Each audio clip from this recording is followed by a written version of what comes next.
Well, good evening, everyone, and welcome to Cat Crew Wednesday. I'll say hello to everybody that's in chat so far. Welcome, John, from Smithville Valley. How you doing, John? Dwight Curlin's here. Hey, Dwight. How you doing? Watching the last video on the mail call. Hey, Ronald. Welcome, Ronald. Glad to see you here. Randall Ellison's here. Hello, Randall. How you doing? And James. Hey, James. How you doing? How you doing? How's that heart?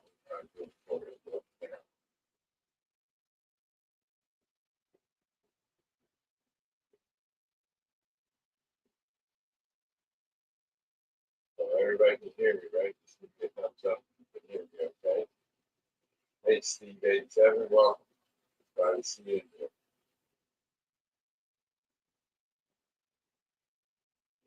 Okay, let's hear me. That's good. So I was watching to see if Trackside Mike was going to come on. I see a notification, so I just stepped in, took it over today. And this has been busy work. I was watching before on Monday night. It never showed up. So I just went back to my training room and started working. I was looking at you guys on there. Found that notification. I always go to your channel and go to lives. You have the live set up already. That's how I find out if you're live or not. And hello, Barbara. You're watching on the TV, so chat. Been busy working here on my layout. And I don't know if any of you saw my video on the automation. I got 4 trains running now, all on a lower level. And yesterday and today, I started working on the upper level. And if we go here, what I did was I decided to rename my levels because it didn't make any sense on the way it was being done. So this level here, you can see the mouse pointing right down here, that's now known as level 2, which it was before. And below that is level 1. You can't see it on the camera, this camera. But if we go to this camera view, this is all level 1 here. This is a town called Murrayfield. This town here is called Rose Lake. Move the camera. And this way, going that way. This town here is called Lower Grimsby. So that's all my first level. That's what it always has been, first level. But the change comes when we go this way. Okay. Got no change yet. This was always the second level, this level here. You see my mouse. This is now level 2. Okay. And if we go up higher, okay, now what we used to have, this was level 2 down here. That's the UPS building and the fire scene and all that stuff. And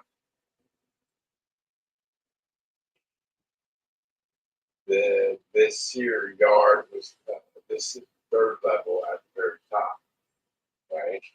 Then I added this yard. And, okay, after I looked at it, I said, that looks like it's level 3. So I decided to make the yard level 3. And the subway system that you see here this level 4 now. And then the top level is going to be level 5. Okay, so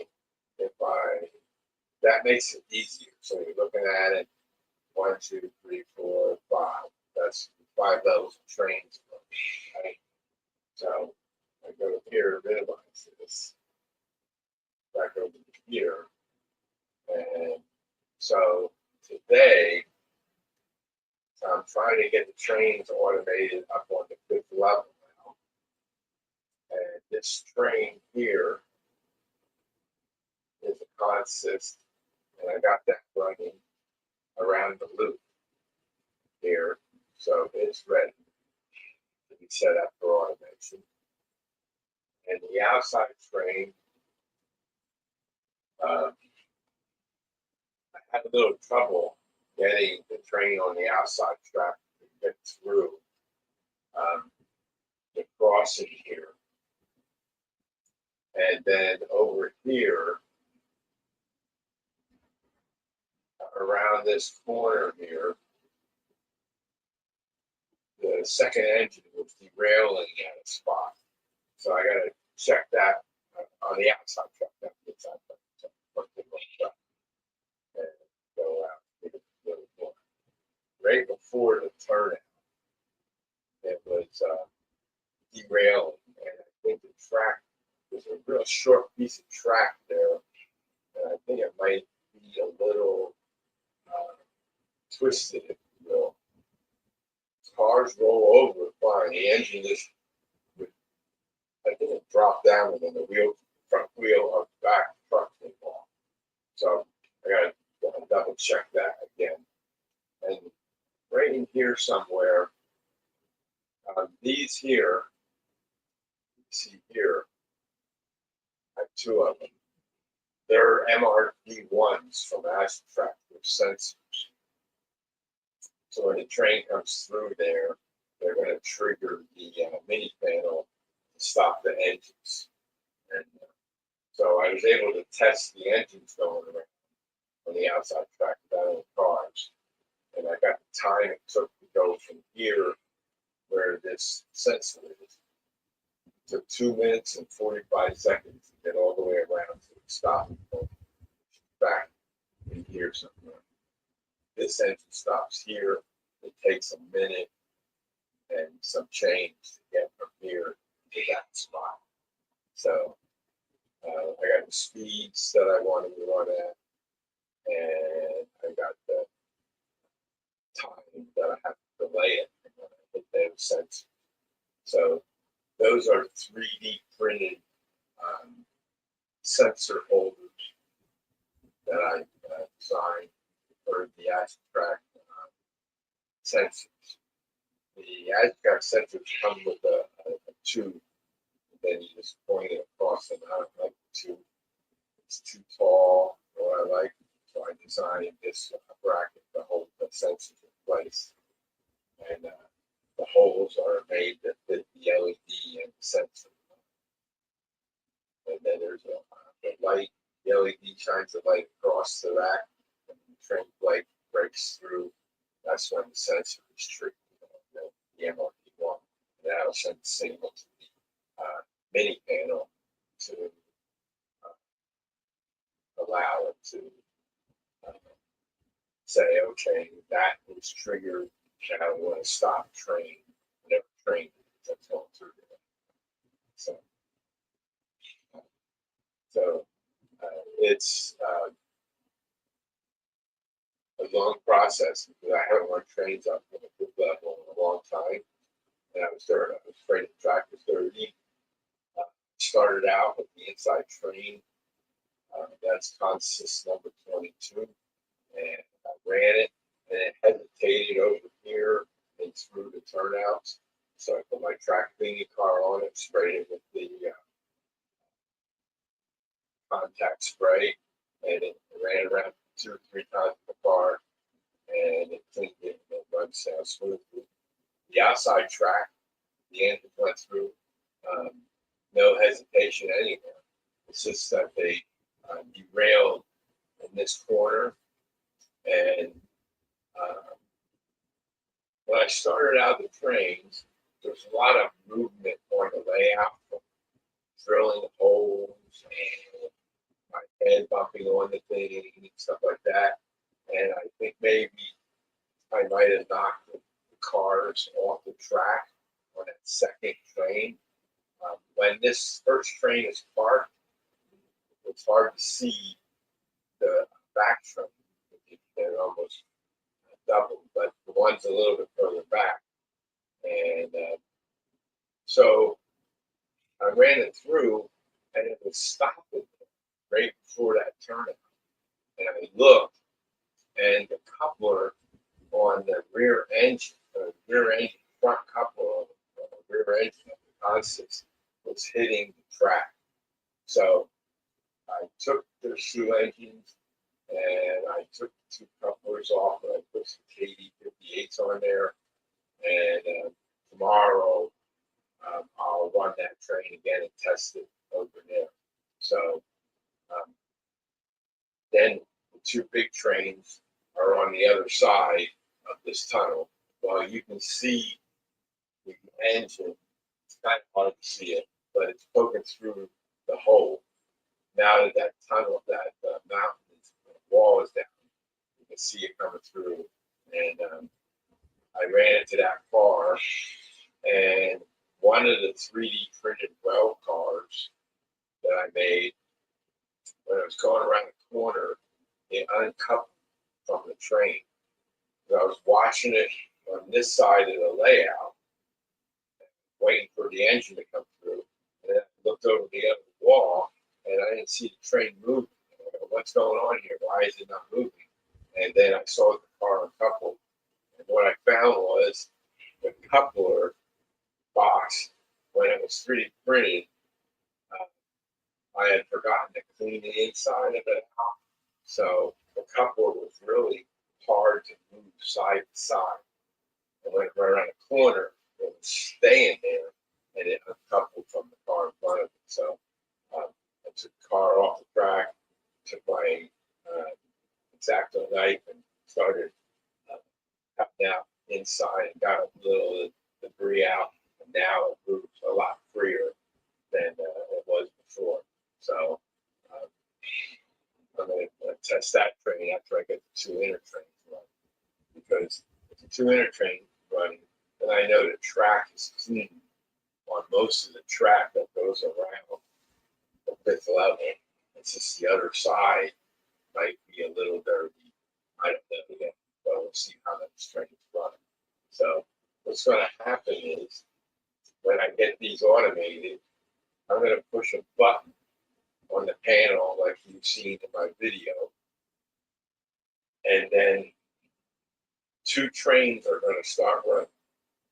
One is this inside train, which can run around up here as many times as it needs to. And then the outside track of the long train will be running at the same time as this guy is running, the inside track. Those two trains are independent of each other. So they don't have to worry about any crossings or anything like that. Okay? So it's just a turnout that train, the inside train is turnouts are automatically switched to the train can run. And there's two turnouts involved for the inside track and the outside track. And then the second inside track has three turnouts. So they all are been checked and rechecked, and I know which way they have to go when the train starts running around. And so what's going to happen then is I'll hit a toggle switch, and that'll stop those two trains, and hopefully it'll stop at the spot where they need to stop. I don't want this train to go past wherever it is. There's a signal there that it can stop at. Don't want it to get onto the turnout because the other train comes through, so I need to get on this turnout. Okay, so they're both going to stop. Then what's going to happen is I'm going to I already typed up all the routines. I'm waiting for my mini panels to come in. So I'll put them on a workbench, tote them all up, and then just put them on the layout and then go from there. So I got to decide a holder for the mini panel to go, the two mini panels, and the third mini panel is going to go to the other side of the layout for this room. But the other area where I want to put the mini panels, there's a lot of other devices underneath there, and I have to put a big mini panel, so I'm going to design a bracket, keep it away from the flat surface, drop it down a little bit, and then put two mini panels on there and put up the line. So that's something I have to design yet. Let's pick mini panels. I don't know how big to make. So, so once these two trains stop and back to the code, then what's going to happen is the outside train here, which is train consist number 39, he's going to start, and then 22 again is going to start. So those two trains can run independent on these tracks without any conflicts of crossovers or turnouts. So turnouts will be set. Consist 22 will run, and consist 39 will run. Then I hit the toggle switch. Those two trains will come to a stop. Then the next two trains will run will be the same train that ran with the 22 in the first place, the outside train here, and the inside train that's on the other side of the layout. So both of those big trains will start running together.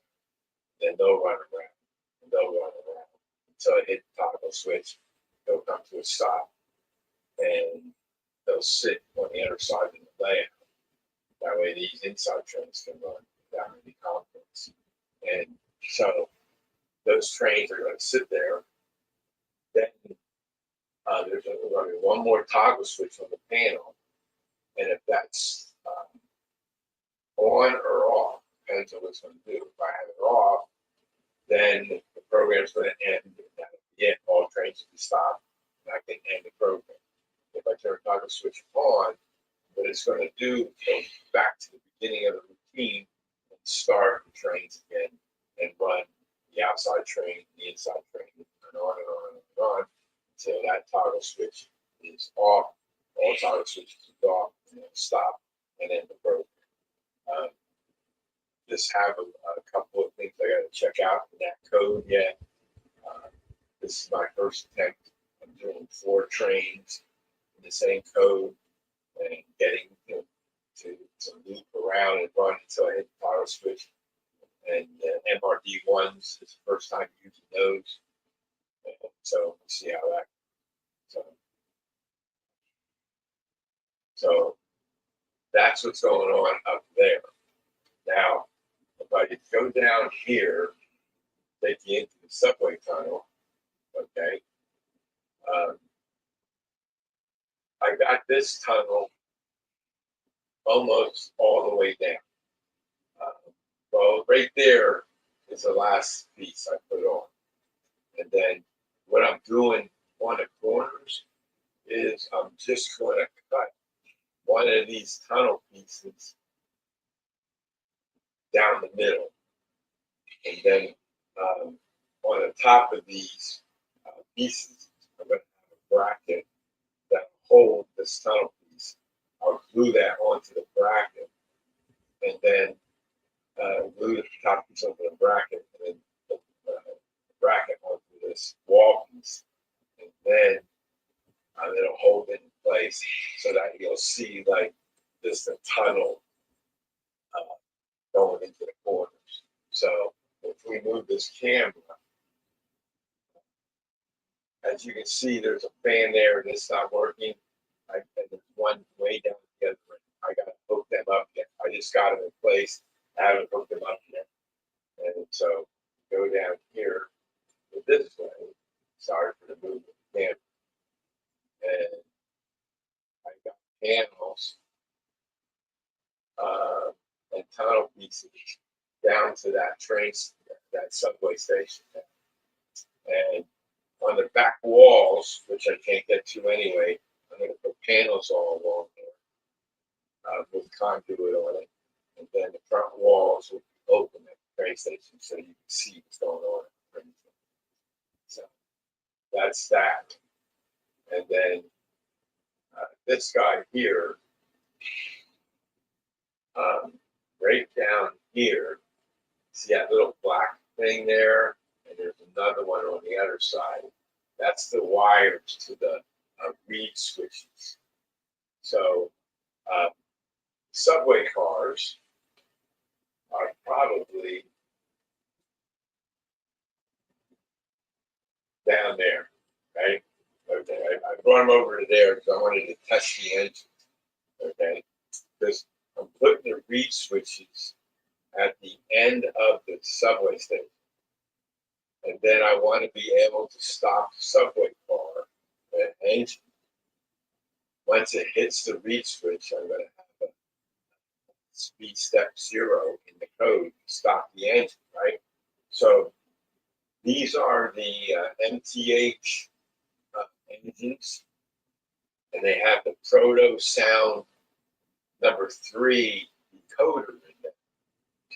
So I took the engines and put them on my workbench, and I ran them on my test track, and I would have to go in that speed step 10, for example, on the workbench, then I did 0, and it coasted a long way.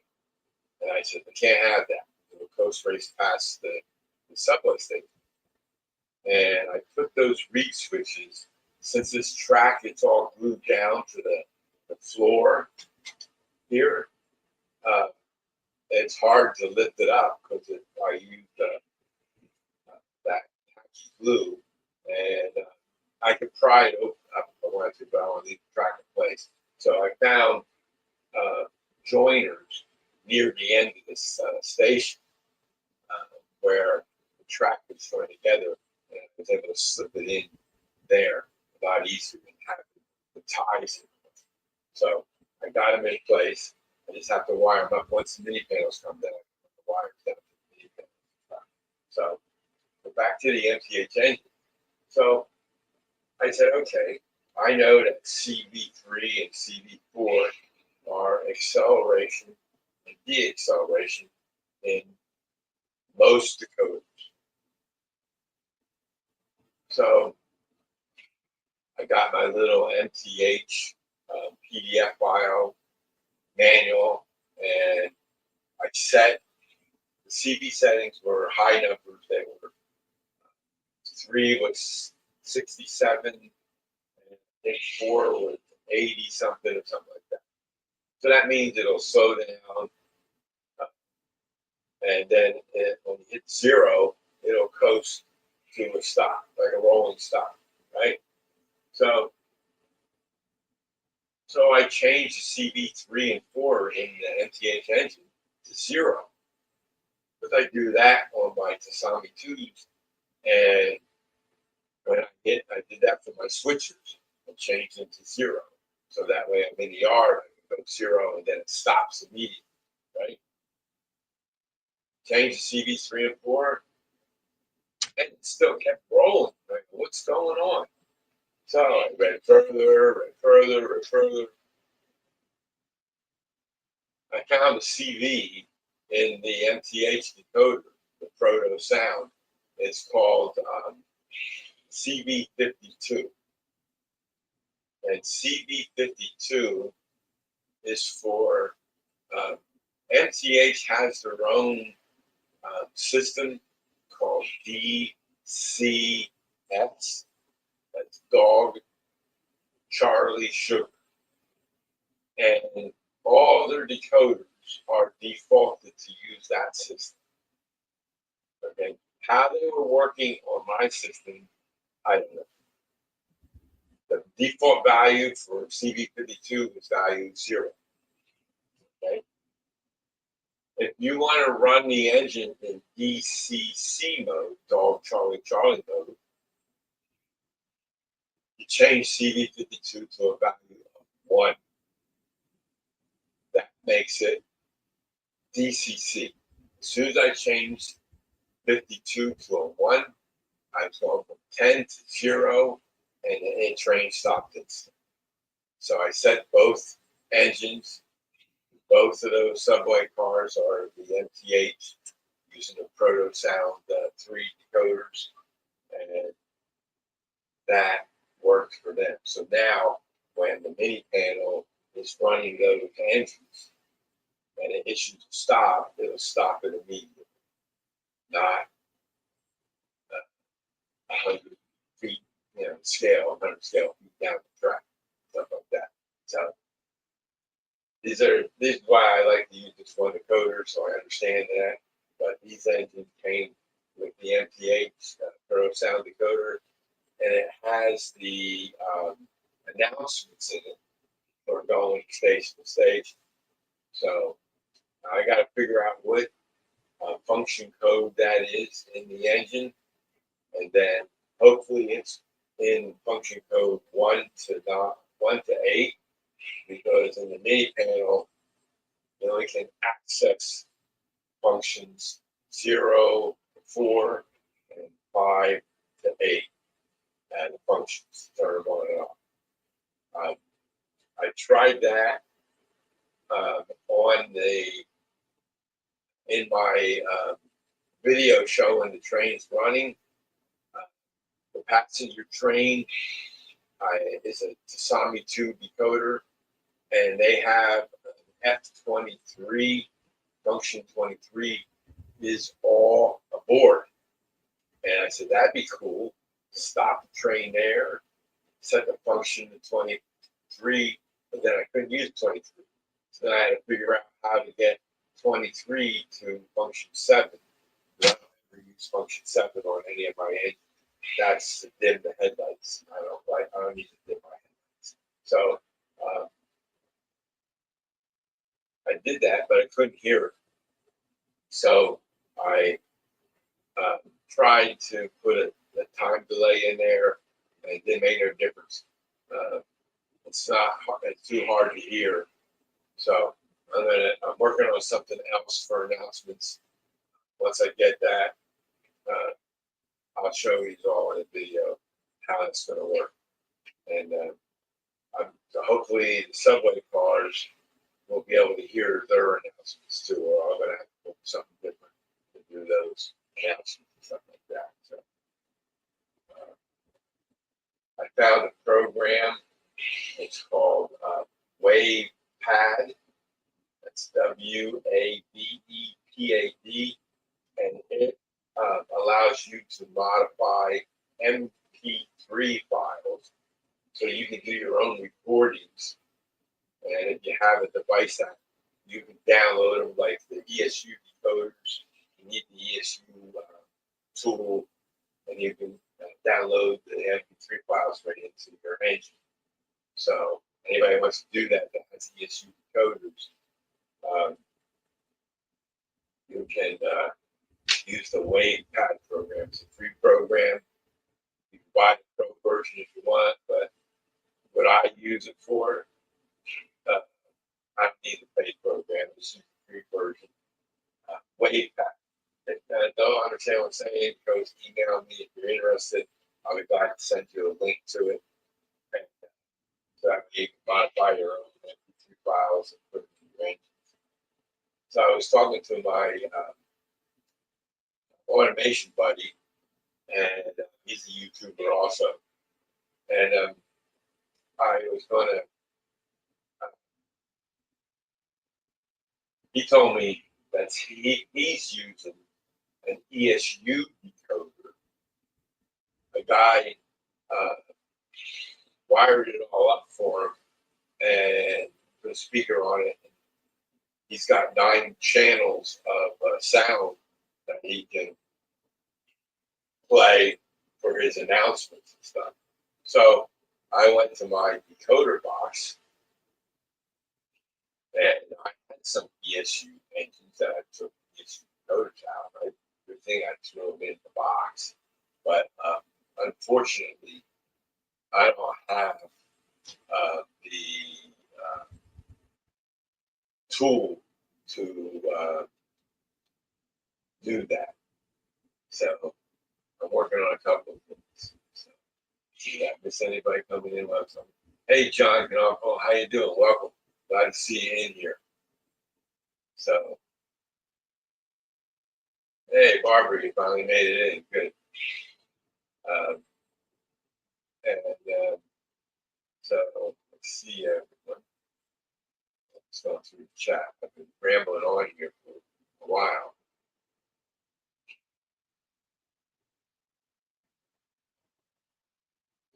Hey, Kyle Stevens, welcome. Glad to see you in here. Floyd Robbins, how you doing? Mansfield Railway, welcome. Let me see anybody else. Hey, Chris Missouri, Ohio, welcome.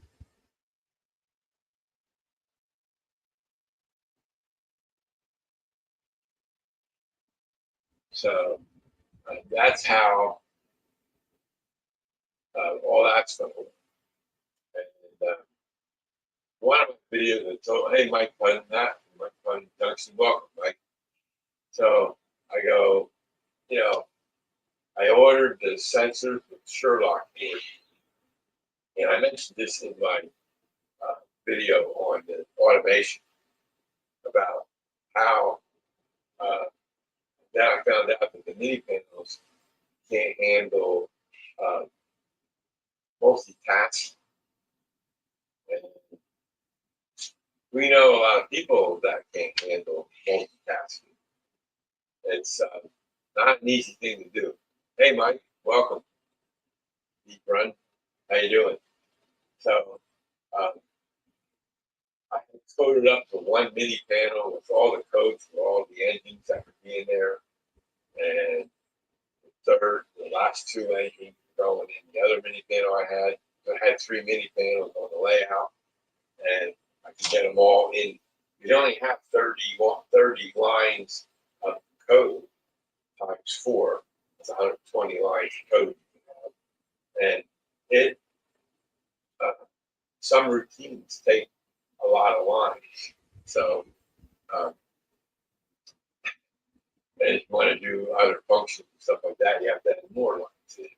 So it's so I said, okay, what am I going to do now? So I said, I got to get the reed switches because the reed switches connect directly to the mini pin, which is good. So I just have to connect the reed switch directly to the mini panel, and then I can use stack the code to check for that sensor to be closed or open, and boom, it goes and does whatever you need to process after you hit the reed switch. So I got that working on my passenger train, and like I said, I moved the magnet to the first passenger car past the engine, and it was a little high. And when I went over the reed switch, it caught it, but I wasn't quite happy with it. So what I did was I added another magnet to the magnet that was glued on, and that dropped it down just a wee little bit more, and it was just below just right a hair above the rail level. Because when you go through the turnouts, you don't want that magnet to turn out. It'll short out. I had that happen when I tried the first one on the engine. So, so I got that worked out. And I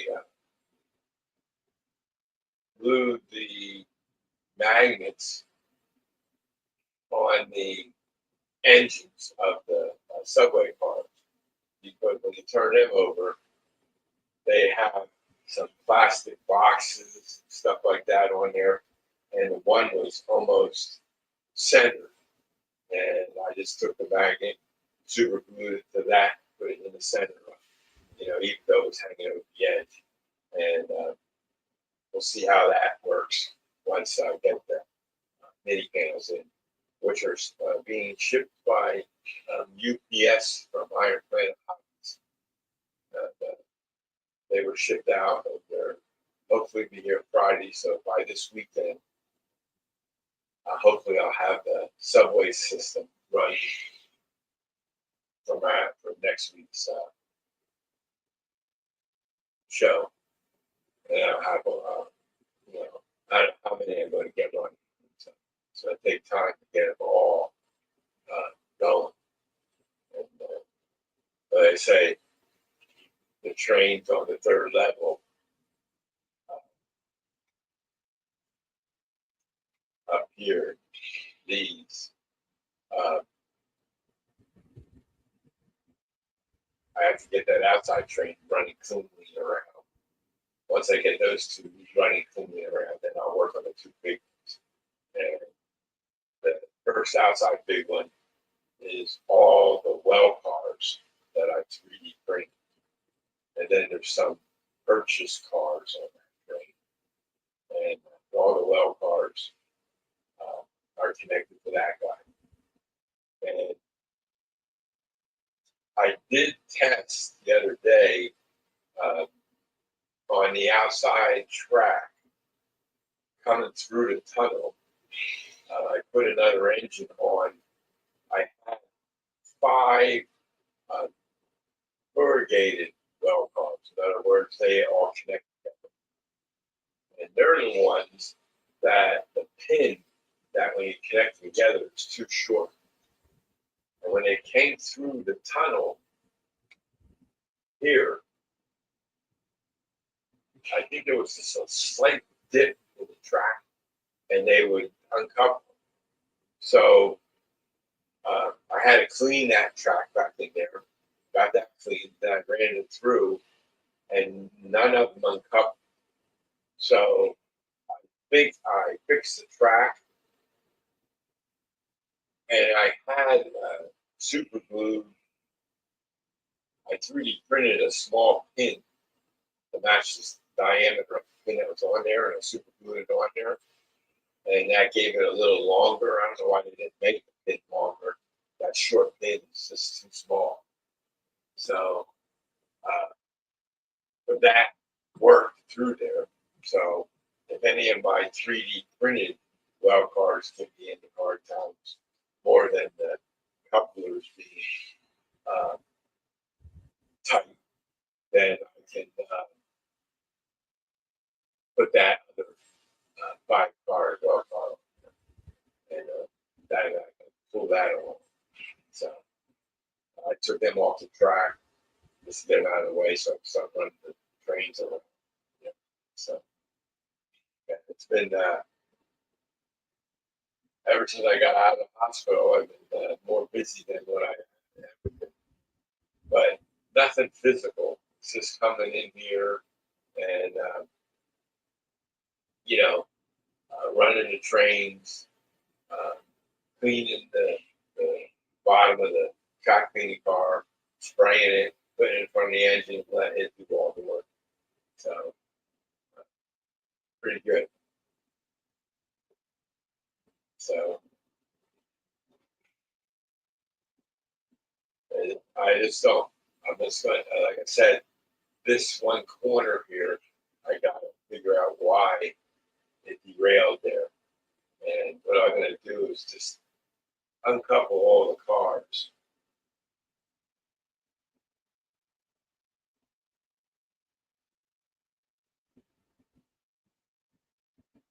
Okay, yeah, I know.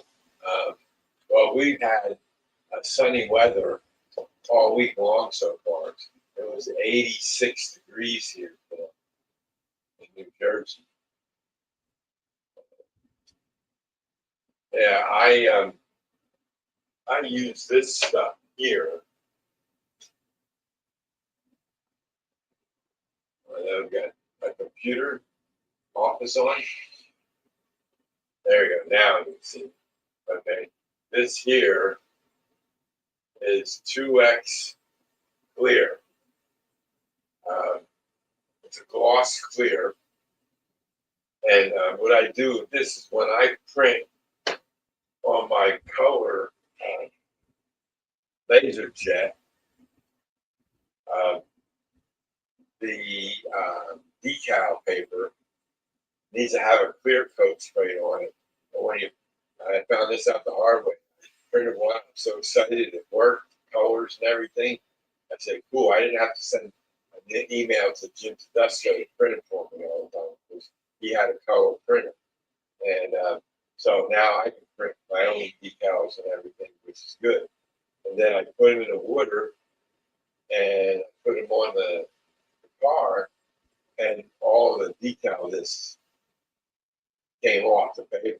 So then Jim told me, "Oh yeah, you got a gloss coat." So this stuff here is wicked smelling. So I take it outside and spray the sheet.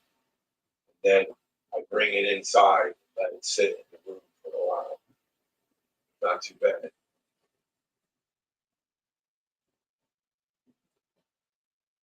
Yeah, well, on a big screen, it's going to look good. And thanks, Barbara. So, yeah, so that's what I've been busy doing. And a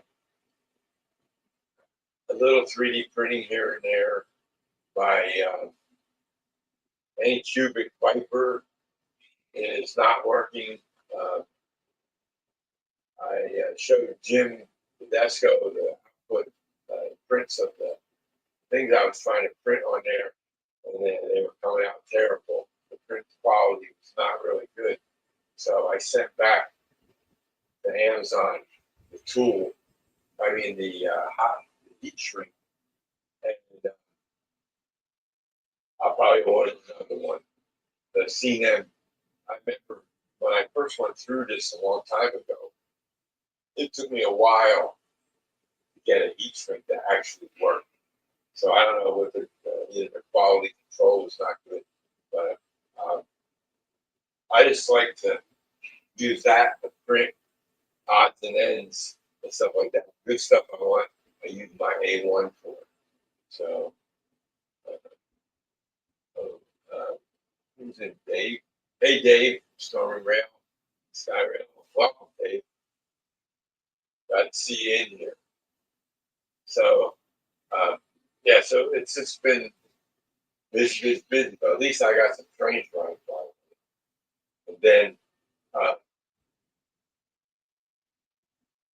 I was turning on the system every so often to check things, like testing turnouts and stuff like that. And I looked at my JMRI panel. I have a big screen TV that you can't see here. I can't show it to you either. Camera, no camera angle that'll show you that. And it uh, shows the panels of all the tracks. And in the yard, uh, one of the tracks, the block detection in JMRI, when you set up the track in JMRI, you tell it what sensor it is, and that's a BD20, and it checks, and when the track is occupied by an engine or a sound car or a car with lights in it or anything that will draw track power to light up the whatever inside the device you're using, will, and I got cars with resistor wheels on, so I know that what blocks are being used and stuff like that. And it was blinking, on, off, on, off, on, off, on, off, on. So I said, I don't know what's on that track. And I looked, and I saw a couple of cars, and I forget what cars I put resistor wheels on. One day, all the cars will have resistor wheels. That's a project I got to do. Hey, Dave, welcome. And so I then said, okay, I put all these toggle switches in to turn off all the tracks. Let me see, can I get to a view that shows the yard here? I don't think this camera's going to get into the lower level, lower level. Okay. So I have all these toggle switches here. These are lights. There's more toggle switches down this piece of wood down here for all those tracks back there. So I said, okay, I don't want to see the jammer I street flickering on and off, on and off, on and off. And I don't know what car it is that's on there.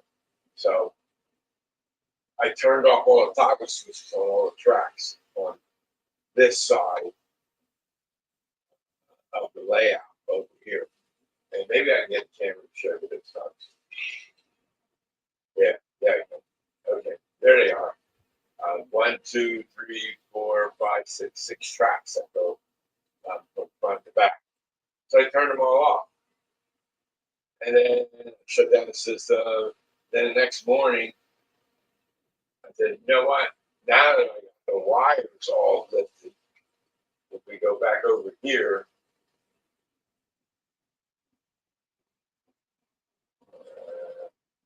okay, last time I showed you guys, there's a whole bunch of wires dangling down from here to here.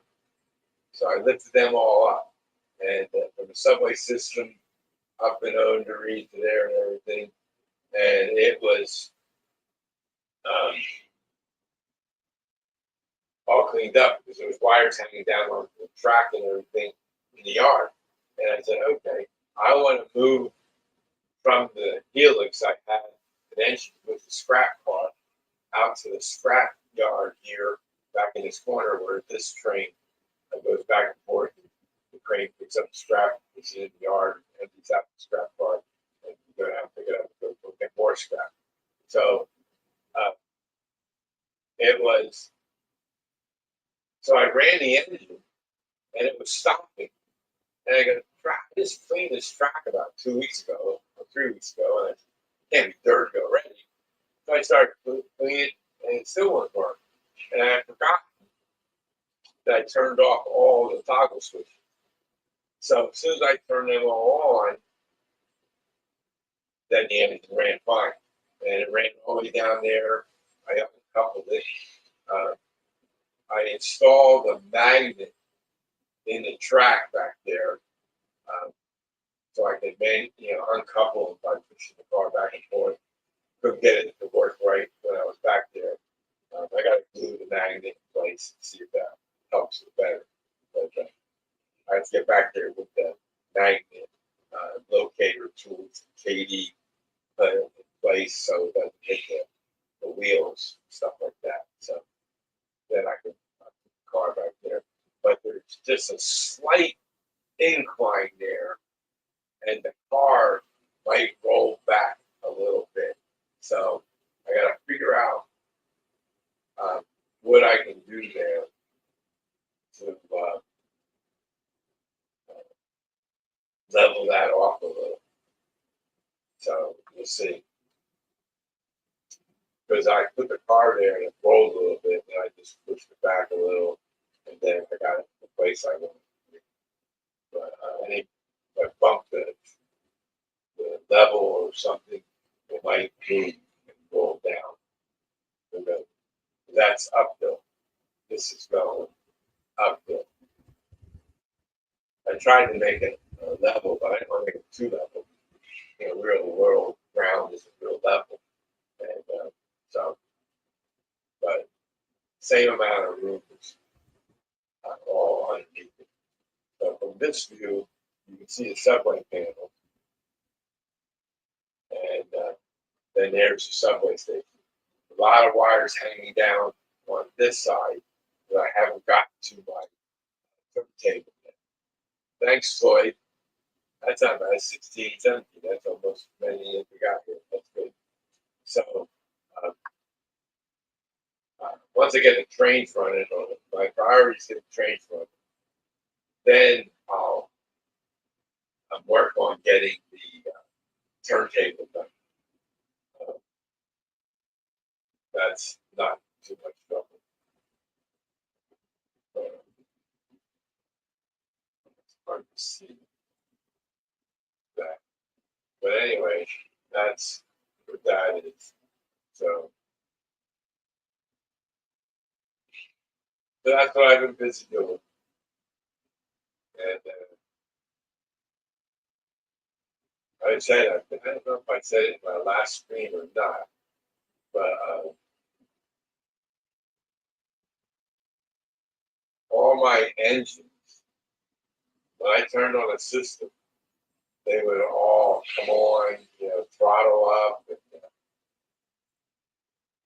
prime mover, everything, all that stuff came on and everything. And I was turning on the system, and then I was going around to each engine and did F8, turn off the sound. That was a pain in the neck. So what I did was I changed the CB setting in all the engines to disable power on. So now the only thing that comes on when I turn on the system is the cap chatter. But that's not too overwhelming. Every once in a while you get regular cap chatter that they have in the soundtracks, Sonic 2. So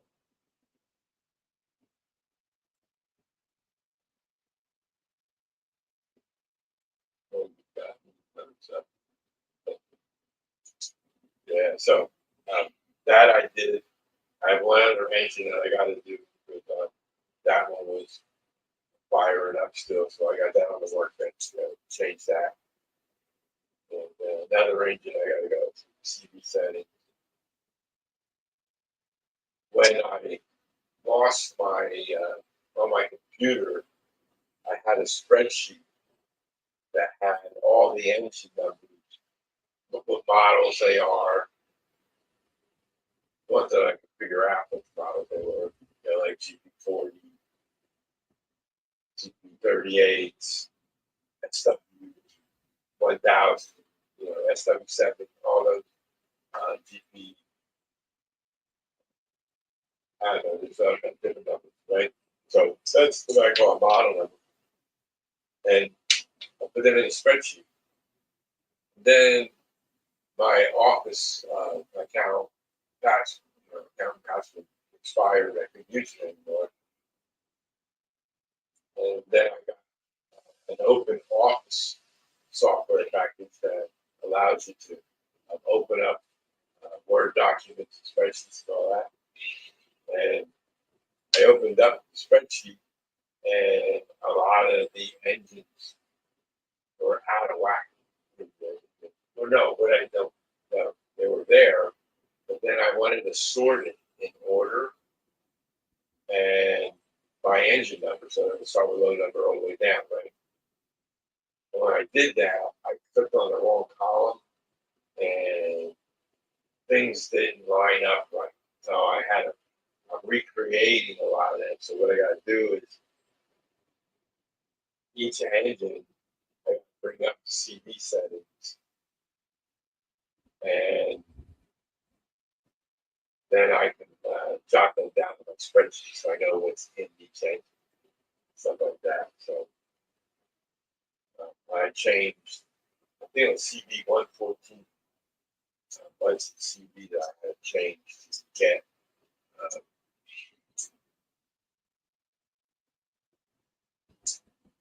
saw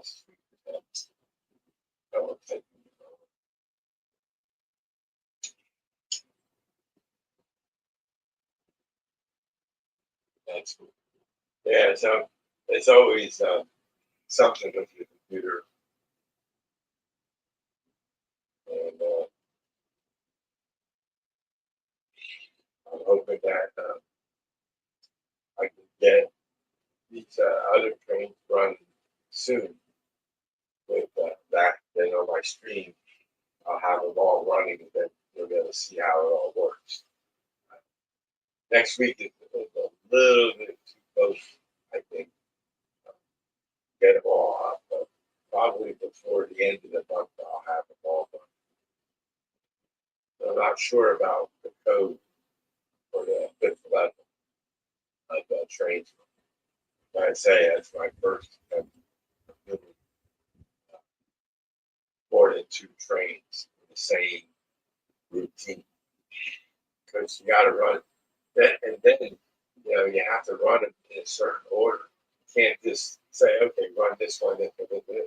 No, because the way those tracks run up there on the level is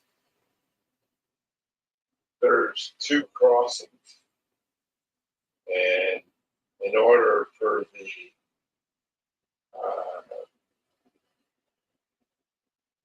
if there was no inner loop, it would be just two trains going around the whole upper level.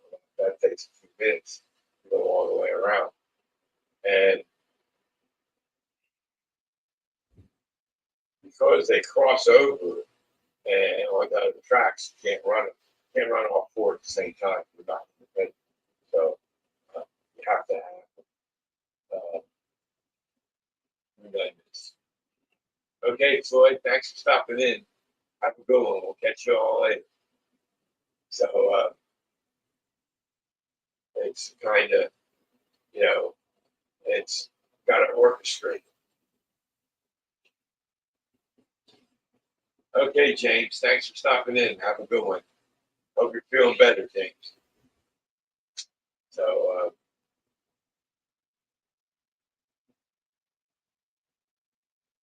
yeah, so that's how it is, And so you have to choreograph it.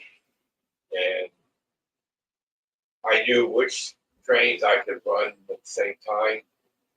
And so I just start building the code to do that. It takes time to get it to be right. Stuff. So, but that's what I've been doing, keeping busy. And kind of hard. You see my question, Thomas? No. Which one? Mike, where? Acting. Let's see. Let's see.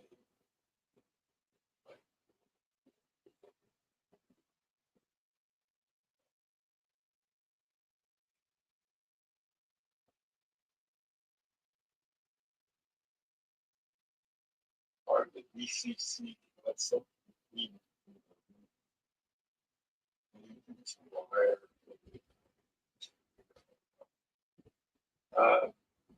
I'm not using any BCC concept routines. My BCC, the parts that I use for BCC concepts are, let me get this here for you.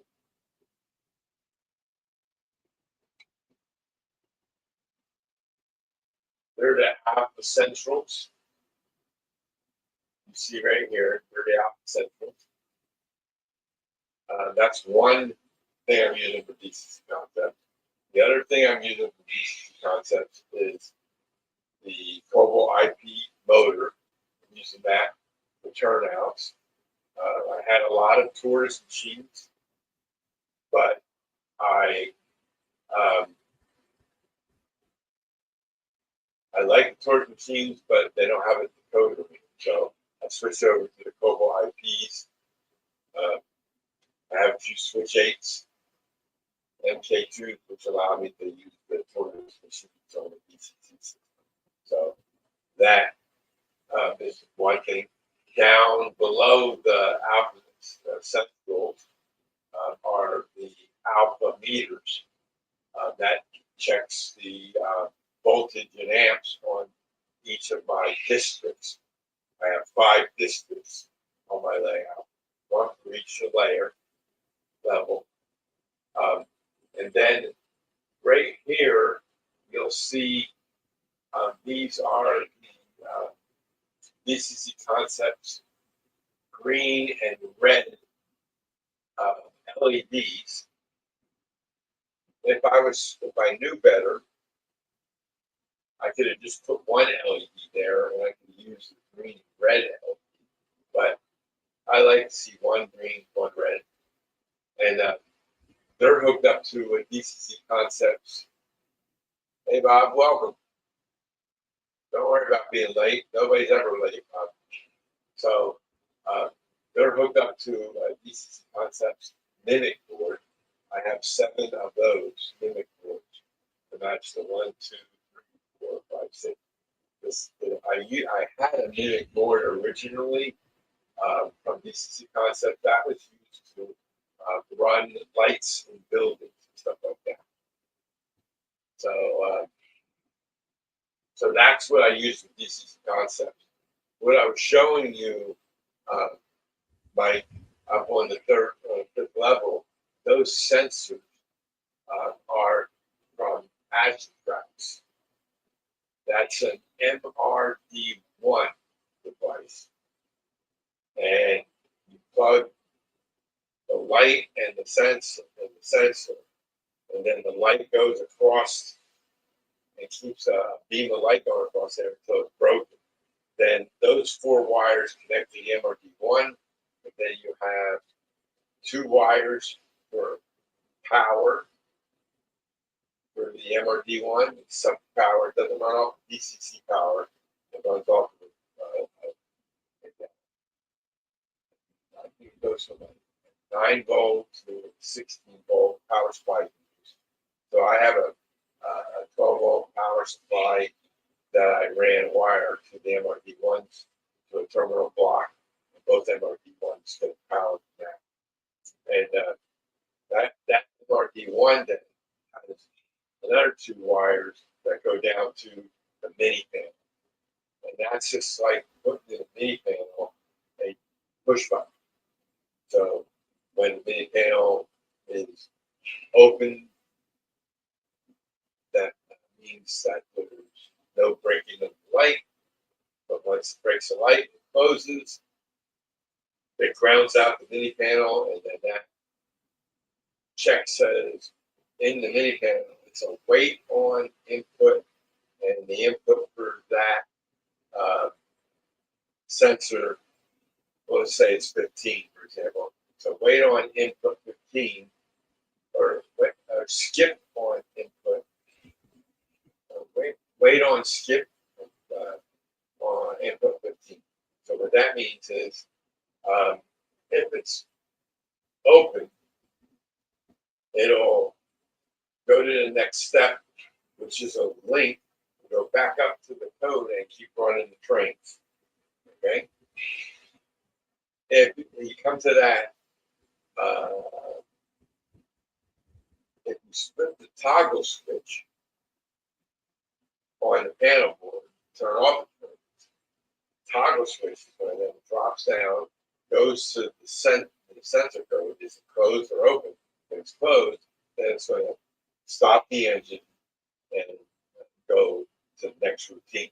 So the MRD1 is just like plugging in a toggle switch or a push button on the mini pin.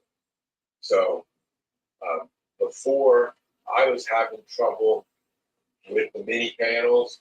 When I turned on the system, I pushed the button and nothing would happen. And then a couple minutes later, the train started. I go, what's going on? So I cleaned out all the extra code in the mini panel, and now it's working. Turn on the system, push the button, train runs. So that's how I wanted it. So it's I hope that answers your question, Mike. But that's just the way. That's the DCC concept stuff that I use. Never used any of the repeaters. But that sensor is, like I said, it's an Agitrax. John Parsons, Agitrax, and he's in Colorado, I believe. Or yeah, Colorado. Yeah, Colorado. And makes a nice product. I have them MRD1s in other locations doing turnout automation and stuff like that. So I had a couple of MRD1s still in my box. I found out I could use them in the mini panel. Contacted NCE. They said they can. I contacted John Parsons. Yeah, they want the mini panel. I said, good. I can use them as sensor. So, because I wasn't sure about the reed switches. And then I got the reed switches working, so I was happy about that. And so that's what I got. So anyway, that's it for them. Okay, guys, I've been going for about an hour here, and I don't know what happened to Mr. White, but hope I didn't step on his toes, but I figured he was awful busy and stuff, so. And no problem, Mike. That's what I'm here for. And that's what I do most of my videos, show what I've done and how I've done it. And hopefully that helps somebody else. Or just give somebody else an idea and say, oh, maybe I can use that for something else. Or you have to do the same thing I'm doing, but you might think of something else. It's all about sharing information. That's all. So, and I enjoy doing it. So, I just want to thank everybody for coming in tonight. And I appreciate every one of you. And we'll see you again next week. I'll be on again. And hopefully we'll see you all next week. And